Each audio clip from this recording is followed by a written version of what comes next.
Para entender la actualidad, estás en Ahora es Cuando. Este es el análisis político con Rodrigo Bravo. ¿Qué tal, Rodrigo Bravo? ¿Cómo estás, Juanma? Tanto tiempo sin verte. Oye, impresionante. Ahora, ¿por dónde nos vamos a ir con el análisis? Porque yo creo que tenemos que irnos al tiro. Sí, es difícil buscar un titular. O sea, creo que hay dos titulares bien marcados, ¿ah? Incluso que superan al triunfo de Janet Jara, que vamos a entrar ahí porque fue una victoria con olor a derrota, y un triunfo de José Antonio Kast, que es una derrota con olor a victoria, pensando que salió segundo. Pero acá la clave está y va a estar en lo sorpresivo del resultado de Franco Parisi.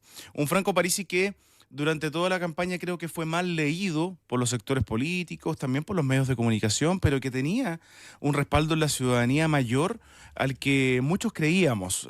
Siempre hablamos de él como un personaje a ponerle ojo. Y dándole vuelta a lo que fue la campaña y sobre todo en los últimos días de él, acá hay algo que, Juanma, nosotros conversamos hace un tiempo ya. El relato de seguridad, si bien es la prioridad de los chilenos, era un relato que estaba un poco agotado. En los últimos debates en materia de seguridad no hubo novedades porque la apuesta ya estaba alta. ¿Cómo se superaba eso por parte de los candidatos presidenciales? Era muy difícil.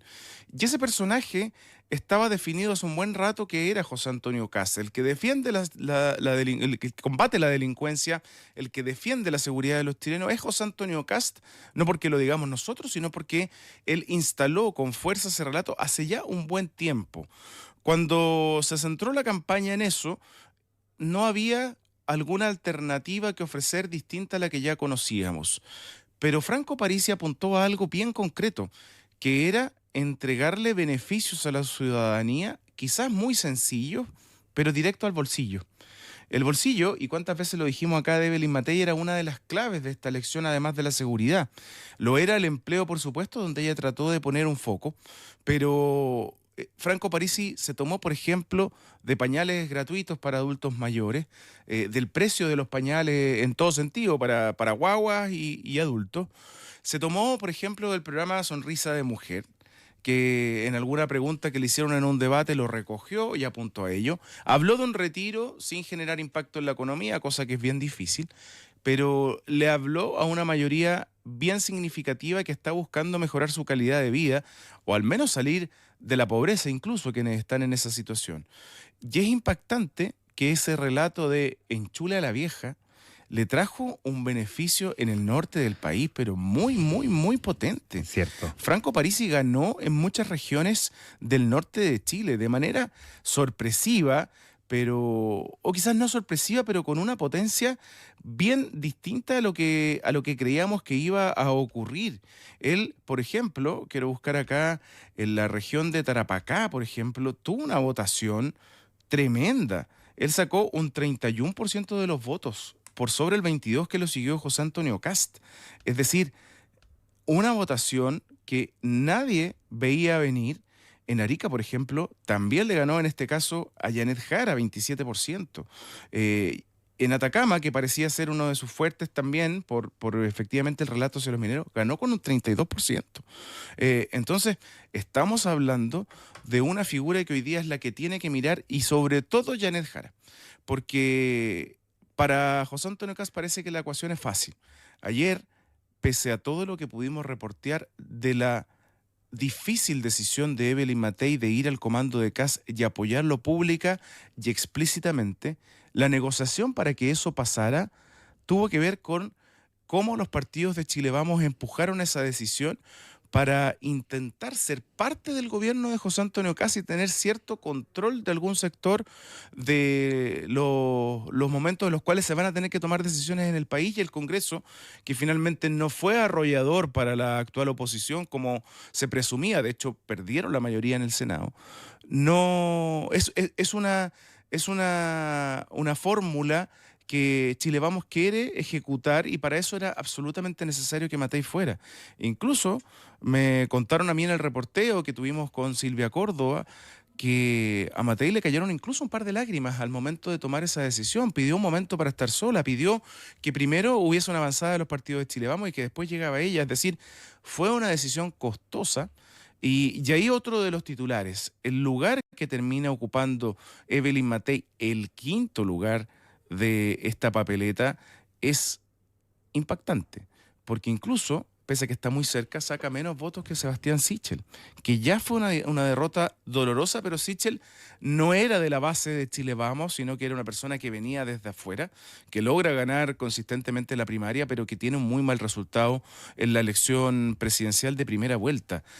La pasa Johannes Kaiser, pero sin el vuelito que creíamos que iba a tener. Claro. Es decir, él venía con un empuje de los últimos días bien potente que amenazó, incluso según la encuesta, bueno, ahí hay muchas encuestas que tendrán que dar explicaciones durante el día, pero no llegó a ese tercer lugar que se presumía incluso que amenazaba a José Antonio Kast, y ahí nuevamente aparece Franco Parisi.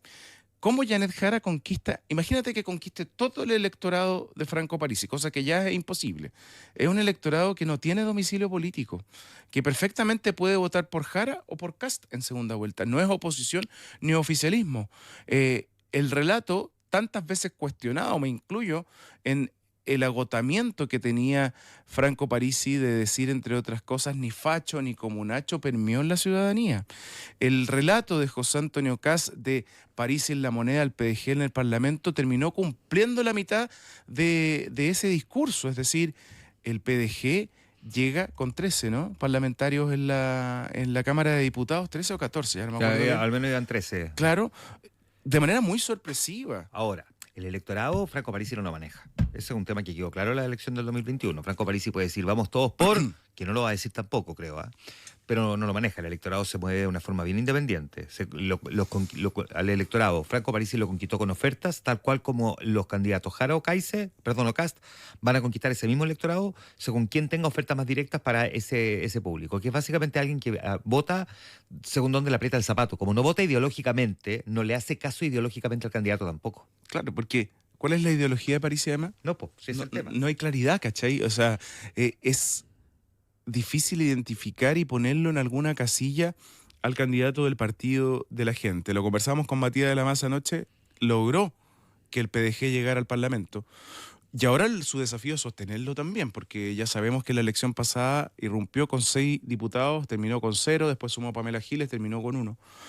Es diputada Sandra Parisi, su hermana, a raíz de la tremenda votación que tuvo Pamela Giles, pero en distintos lugares sorprendió, con 14 votos que van a ser clave, porque uno no puede contarlos en la derecha, digamos, o en la actual oposición o eventualmente en el futuro oficialismo, porque es un voto zigzagueante que tiene que ver mucho con las propuestas que están sobre la mesa, muchas de ellas directas a la ciudadanía. ¿Qué va a recoger Janet Jara de la propuesta de Franco Parisi?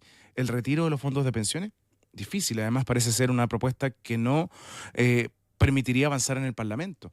Entonces, ¿cómo se instala el relato ahora de segunda vuelta? El principal desafío lo tiene Jara, que logra menos, lo decías tú hace poquito rato, menos de la expectativa a la baja que habían planteado ellos. De un 28% de los votos, termina con un 26,85%.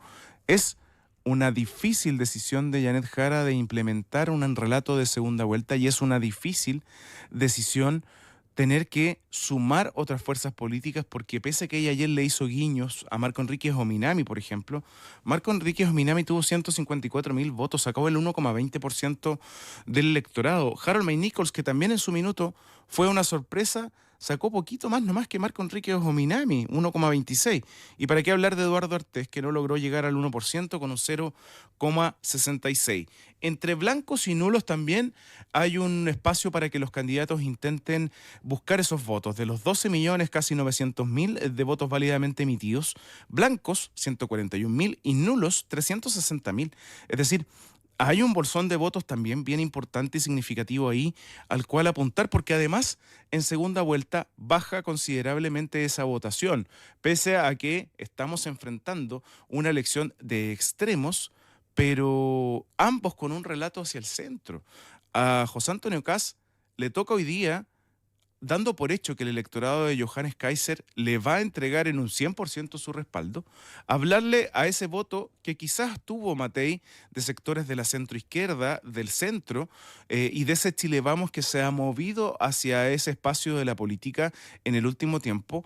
Y es un desafío también, Juan Manuel, de José Antonio Kast, llegar a ese público. Ahora, si uno solamente hace un ejercicio matemático, José Antonio Kast no debería tener problemas para ser el presidente de la República, pero quedan 4 semanas que van a ser absolutamente intensas y que, entre otras cosas, van a tener exposición de los candidatos en debates presidenciales y cuál va a ser el despliegue de las últimas horas. Kast al menos ya decidió que lo harán en regiones y que su primera visita va a ser hoy día a la región de la Araucanía, donde logró un tremendo triunfo también su lista. No hay que desmerecer y darle el espacio que corresponde a lo que consiguió Rodolfo Carter, que parecía ser un candidato que tenía posibilidades ciertas de ganar, pero termina además su lista Cambio por Chile, sacando como senadora a Vanessa Kaiser, la hermana de Johannes Kaiser y competidora del Partido Nacional Libertario. Va a la Araucanía, va a Valparaíso José Antonio Kast, todavía no hay claridad de cómo se va a mover Janet Jara, seguramente con una exposición mayor porque la necesita.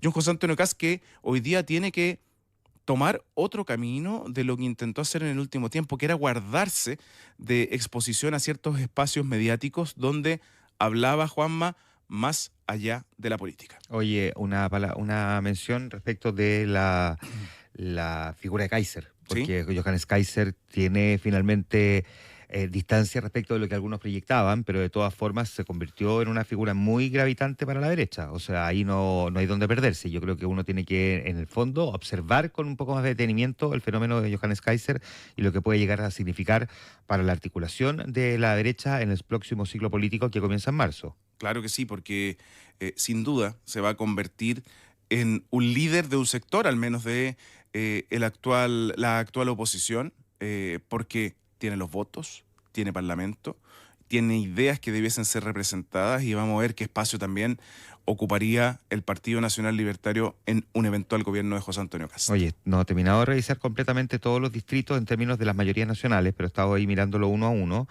Y ojo con Gonzalo Vinter, 93.000. Sí. Gustavo Gatica, 94.000 votos. Daniel Manucheri, 94.000 votos. Pamela Giles, 92.000 votos. Anda por ahí, 92.000 votos, que son las mayorías nacionales en términos de cantidad de votos, porque no hay que engañarse solamente con el porcentaje, hay que mirar también la cantidad de votos. Que eso significa que es un caudal de gente que puede ser bien potente, muy, muy potente. Tanto sí que Gonzalo Vinter en el Distrito 10 logra que salgan 2 compañeras de listas, Emilia Schneider, con 31.000 votos, pero incluso Lorena Fríes, que sacó solo el 0,88%, llegando al Parlamento con solo 5.000 votos.